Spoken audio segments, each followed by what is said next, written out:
Estados Unidos, el costo de los alquileres sigue aumentando debido a la inflación y al alza de las tasas de interés. Como consecuencia, muchas familias enfrentan mudanzas forzadas o desalojos. Los estadounidenses ven que las rentas aumentan y no los salarios. ¿Qué alternativas pueden tomar en cuenta para seguir con sus pagos sin afectar su vida diaria? Lo discutimos.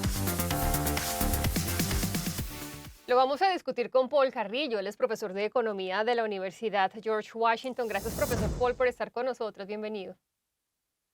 Muchísimas gracias. Bueno, y escuchaba usted los precios. A mí realmente no me cabe en la cabeza, profesor, que un apartamento de 2 dormitorios vaya a costarme $5,680 ahí en Nueva York. Y esto estamos hablando de Nueva York, de Manhattan específicamente. Y por otro lado, he visto algunos informes que dicen que aunque sean recortes mínimos, bajadas mínimas, pues se ha venido un poco descendiendo los precios de las rentas en Estados Unidos. Dígame usted, ¿están subiendo, están igual o están bajando? Hola Jennifer, yo soy un poco más optimista. Yo creo que los datos agregados en general nos muestran que los precios de las rentas se están estabilizando. Si nosotros observamos indicadores que miden el promedio, no solo en Nueva York, no, en promedio, en toda la nación, qué está pasando con las rentas, vemos que desde el año 2012 al año 2020, más o menos la tasa de apreciación promedio era de alrededor del 4%. Después viene la pandemia y ahí es donde las cosas se vuelven locas, ¿no? En Miami, usted sabe, los precios subieron, las rentas subieron hasta en 20, 30% en tasas anualizadas a inicios del año 2022. Y lo que vemos es que en promedio esas se están estabilizando, están cayendo, están en picada las tasas de crecimiento. Esto no quiere decir que las rentas no siguen subiendo, pero suben en menor proporción. Esas son buenas noticias porque lo que yo creo que va a pasar es que en los próximos 2 años, 3 años, esas tasas de crecimiento seguirán cayendo y se estabilizarán nuevamente a un nivel ligeramente superior al de la inflación. Ahora, ¿qué pasa en Nueva York? Los mercados de vivienda son muy locales. Nosotros sabemos que en Miami subieron las rentas casi en 30%, pero ¿qué pasó en Nueva York durante la pandemia? ¿Qué pasó en el centro de Washington, D.C. durante la pandemia? Las rentas bajaron. Entonces, ahora se están estabilizando. En Manhattan, lógicamente, el mercado de rentas sufrió mucho durante la pandemia y ahora vemos esa reactivación y ese es el motivo por el cual han subido tanto los alquileres en esas áreas en estos Eh, últimos entonces, meses. venga, me gustaría entonces aclarar esto, profesor, porque usted dice que usted es más optimista por los datos que tiene, que se ha estabilizado el precio, pero realmente lo que me está diciendo es que siguen subiendo las rentas, lo que pasa es que no están subiendo los porcentajes que vimos durante la pandemia, ¿no? Para aclararnos. Así es, exactamente. Ok. Durante la pandemia subían a un 20% anual, ahora estarán subiendo en promedio, pues, de acuerdo a Silo, en un 5%. De acuerdo al índice de vivienda de la Universidad de Pensilvania, de Penn State University, según esos datos, en promedio han bajado los alquileres en el último año. Profesor, en pandemia vimos esta explosión de precios tan impresionante porque mucha gente se pudo mover de lugar, buscó mejores lugares, por ejemplo, los de Nueva York se vinieron para aquí, para la Florida, aquí tuvimos una explosión en los precios impresionante, la gente pudo trabajar desde casa, ya la gente regresó a sus oficinas, ya la pandemia prácticamente pues está superada, pero los precios quedaron. ¿Cómo se explica esto? Bueno, los precios de la vivienda en general son un poco más volátiles que los precios de los alquileres, porque ahí hay factores especulativos. Eh, y claro, ¿no? Cuando hubo la pandemia, la gente se mudó hacia ciertas áreas, incrementó la demanda, los precios suben. Y porque los precios suben, la gente quiere comprar más y eso causa un crecimiento mayor. ¿Por qué se han mantenido? Bueno, en gran parte se han mantenido porque todavía tenemos la opción de trabajar desde lejos. La pandemia, la pandemia está prácticamente terminando, pero la opción del teletrabajo no ha terminado por completo. Ujú. Existen muchos estudios que nos dicen que todavía la disponibilidad de espacio comercial en áreas como Nueva York, Washington, D.C., es muy amplia porque la gente todavía no ha regresado a trabajar 100% a su lugar de trabajo. Entonces, mucha gente que ya se mudó a la Florida, bueno, ya no se regresó.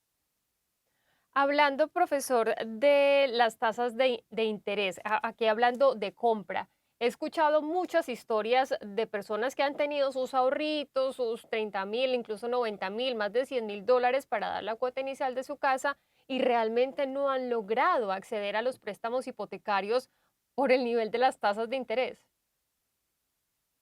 Así es, el nivel de las tasas de interés reduce significativamente la demanda de vivienda, sobre todo la demanda de vivienda asequible, ¿no? De la clase media baja, con tasas de interés tan altas, simplemente ya no se puede acceder a calificar a un crédito.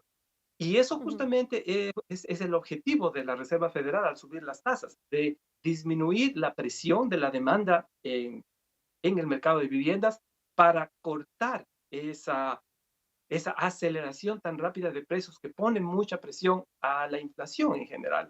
Yo creo que la Reserva Federal ha sido exitosa en ese objetivo y el ujú. primer mercado que realmente se redujo drásticamente por esas políticas fue el mercado de vivienda, como usted lo dice. Profesor, bueno, ha logrado que muchas personas realmente no puedan acceder a viviendas o a comprar viviendas, pero también ha generado, profesor, que muchas personas sean desalojadas. ¿Cómo han visto ustedes el impacto de las tasas de interés y de todos los fenómenos inflacionarios y demás en el país en este aspecto? ¿Ha habido muchos desalojos en Estados Unidos? Mm, más que desalojos, yo creo que la subida de tasas de interés tiene una serie de, de efectos negativos y positivos en el mercado de alquileres y que pudieran tener repercusiones con los desalojos, como usted dice. Por un lado, el momento que las tasas suben, la demanda de tenencia de vivienda baja, porque yo ya no puedo acceder a comprar mi casa y esa persona que no va a comprar casa tiene que vivir en algún lugar. Entonces se incrementa la demanda de alquiler, los precios de los alquileres tienden a subir y cuando los precios son más altos, a lo mejor la gente que renta ya no puede pagar y eso tendería a subir los desalojos. Asimismo, Ajá. cuando las tasas de interés son más altas, el landlord, el empresario que tiene que sacar un préstamo para poner su vivienda, convertirse en un arrendatario, tiene que subir la renta para poder pagar esas cuotas mensuales que ahora Sí. son más altas. Eso también presiona las rentas y también presiona a las tasas de desalojo. Y para terminar con las rentas, profesor, que a veces, o sea, se han subido, aquí en Miami he hablado con personas que les han subido de una vez hasta $1.000, $1.500, y ahí quiero meterme en el tema de la regulación para terminar con esta entrevista, porque básicamente yo hablaba con la alcaldesa de Miami-Dade y me decía, mire, realmente nosotros como parte pública no tenemos cómo regularlo, simplemente lo regula el Estado, el mercado. Es verdad, y ese es un tema muy polémico, porque la Ujú, regulación, por un lado, que imponemos una renta máxima de $1.000. ¿Cuál es el problema? Ahí creemos una escasez del mercado, porque aquellas personas que pudieron arrendar a ese precio mínimo se benefician, pero nadie va a querer alquilar una vivienda a ese precio tan bajo. Si yo soy un arrendador, yo no voy a querer poner mi vivienda en el mercado y lo que produzco es una escasez y se produce en mercados negros.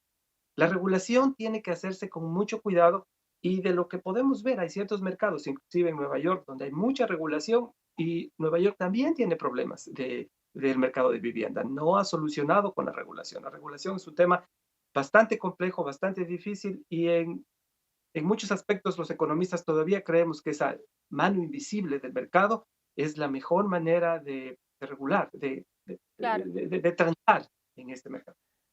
Bueno, esa es una posición de los economistas. De un lado de los economistas, otros creen que realmente el Estado sí debería entrar a regular precisamente para que una persona que pague $2.000 de arriendo no le suba mañana 4.000 y no pueda hacer nada, profesor. Pero gracias por explicarnos entonces lo que está pasando con las rentas y las compras de casas aquí en el país.